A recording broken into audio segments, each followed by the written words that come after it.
नमस्कार बच्चों। आज हम पढ़ने जा रहे हैं 8वीं कक्षा का प्रथम पाठ सुभाषितानी। सुभाषितानी का अर्थ है अच्छी बातें। इस पाठ में विभिन्न श्लोकों का संचय है। तो आइए शुरुआत करते हैं पहले श्लोक से। गुणा गुणज्ञेषु गुणा भवन्ति ते निर्गुणं प्राप्य भवन्ति दोषा सुस्वादुतोया प्रभवन्ति नद्य समुद्रमसाध्य भवन्ते पेया। अर्थात गुणवान व्यक्तियों में गुण ही बने रहते हैं, किंतु निर्गुण व्यक्ति को पाकर वे गुण दोष में बदल जाते हैं। जिस प्रकार नदियों का स्वादिष्ट जल जब समुद्र में मिलता है तो वह पीने योग्य नहीं रहता। अब दूसरा श्लोक है।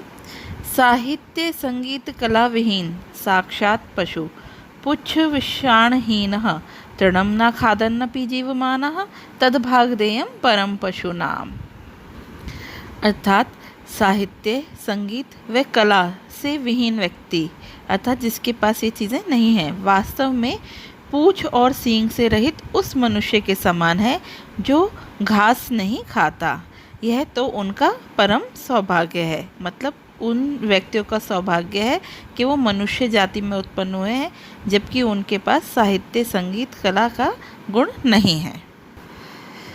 लुब्धस्य नश्यति यशः पिशुनस्य मैत्री नष्ट क्रियस्य कुलम अर्थपरस्य धर्मः विद्याफलं व्यसनिनः कृपणस्य सौख्यम राज्यं प्रमथ सचिवस्य नराधिपस्य। अर्थात लालची व्यक्ति का यश, चुगलखोर की दोस्ती, कर्महीन जो कार्य नहीं करता उसका कुल, धन को अधिक महत्व देने वाले का धर्म, और बुरी आदतें व्यसनीना अर्थात बुरी आदतों वालों को विद्याफल से मिलने वाला लाभ, कंजूस का सुख और आलस करने वाले मंत्री से युक्त राजा का सब कुछ नष्ट हो जाता है। पित्वा रसम तु कटुकम मधुरम समानम माधुर्यमेव जन्यमे मधुमक्षिकासु संतस्ततेव सम सज्जन दुर्जनानां श्रुत्वा वचः मधुर सूक्त रसम सृजन्ति। अर्थात जिस प्रकार एक मधुमक्खी कड़वे रस को पीकर मीठा शहद उत्पन्न करती है, उसी प्रकार सज्जन लोग दुर्जनों की बातों में से सूक्ति रूप रस को, मतलब अच्छी बातों को इकट्ठा कर लेते हैं। विहाय पौरुषम यो हि देवेम अवलंबते प्रसाद सिंहवत तस्य मूर्धनि तिष्ठन्ति वायसा। अर्थात जो व्यक्ति पुरुषार्थ अर्थात मेहनत को छोड़कर भाग्य का सहारा लेते हैं, वह महल के द्वार पर बने हुए एक नकली सिंह की तरह हैं जिनके सर पर कोए बैठते हैं। पुष्प पत्र फल छाया मूल वल्कल दारु भी धन्या महिरोहा येषा विमुखा यान्ति नार्थिने। अर्थात फूल, पत्ते, फल, छाया, जड़, छाल और लकड़ियों से के कारण वृक्ष धन्य होते हैं, जिनसे मांगने वाले कभी भी निराश नहीं लौटते। अर्थात वृक्ष अपना सब कुछ दे देते हैं। चिंतनीया ही विपदाम आदादेव प्रतिक्रिया न कूपखनेन युक्तम प्रदीप्ते वही ना ग्रहे। अर्थात निश्चय से विपत्ति के समय में, यानी जब भी परेशानी आती है, परेशानी की शुरुआत में ही इलाज सोच लेना चाहिए। आग से घर के जलने पर कुआं खोदना उचित नहीं होता। आइए अब हम अभ्यास आरंभ करते हैं। पहले है प्रश्न नंबर 2। श्लोकांशेषु रिक्त स्थानी पूर्यत। अर्थात श्लोक के अंशों से रिक्त स्थान को पूरा कीजिए। ये आपको जो श्लोक पुस्तिका में दिए गए हैं उन्हीं को आपको पढ़ के इनको पूरा करना है। तो पहला है समुद्रमसाध्य, इसका उत्तर आएगा भवन्त पेया।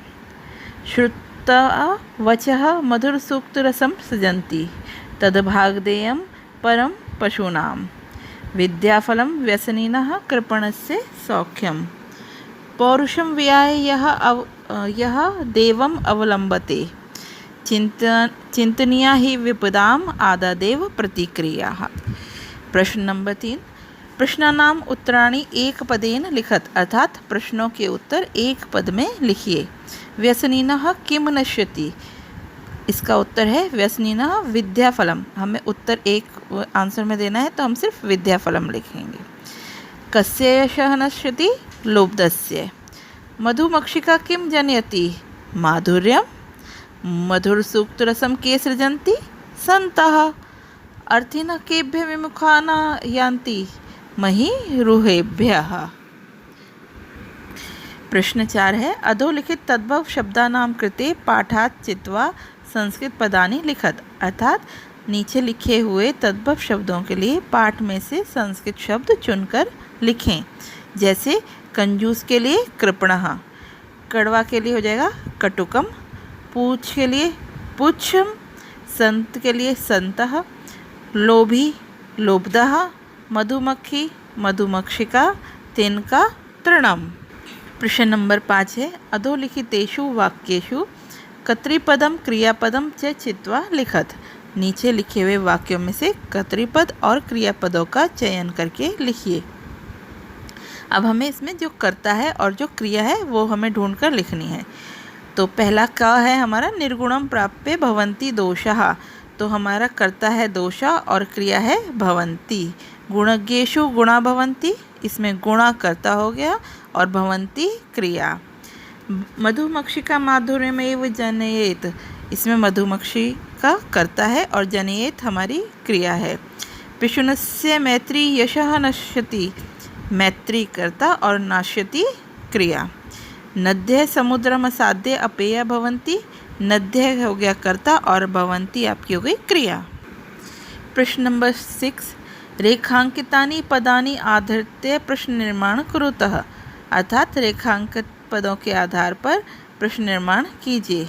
पहला है गुणा गुणज्ञेषु गुणा भवन्ति, यहाँ पर गुणा रेखांकित होगा, जो मैं लगाना भूल गई हूँ, तो गुणा की जगह आ जाएगा के गुणज्ञेषु गुणा भवन्ति। नद्य सुस्वादु तोया भवन्ति, नद्य की जगह आ जाएगा का सुस्वादु तोया भवन्ति।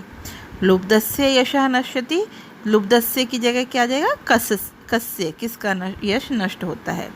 मधुमक्षिका माधुर्यमेव जनयति, का मधुमक्षिका की जगह का माधुर्यमेव जनयति।